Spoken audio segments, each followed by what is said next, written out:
Let's talk a little bit more about dosage. There's a couple different ways that we can actually dose the intensity of the therapy that we're giving to ourselves or a loved one with the devices themselves. We all know that they have some kind of on-off switch and a power measure on them, right? This one goes from 0 off, 1 to 6, with 6 being the fastest and 1 being the slowest percussive rate.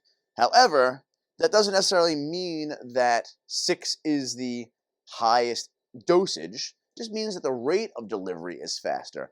If it was being applied to the same tissues, it's going to change. I'm going to get into that in a later video. But the more important and simpler way of understanding how to dose this is really how much pressure you're putting in. For most people, too much pressure isn't a good thing, right? We live in America, and it's one of those societies of like bigger is better, stronger is better, right? Sometimes doing less is more, especially when we're working with injured tissues. So keeping that in mind, we're not always looking to go into the point like, oh God, I can't stand this. You should be able to breathe comfortably. If you can breathe in a position, you own that position. And the same goes through with the gun too. If you're sitting there going, and not able to breathe, you're holding your breath and tightening up, you're going way too intense. Most of these guns have a good like 3 to 5 pound weight to them, and it's more than enough. You just kind of let the gun do its own weight. You don't need to press yourself into it. Letting the gun kind of just travel at its own weight and its own speed is more often than not the appropriate weight to choose the person. You can get the feedback from the person by their face and how they move.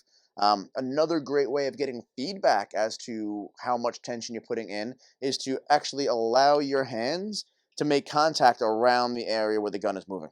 Right? This will actually allow your hand to feel how much it's vibrating and also how the muscles are reacting.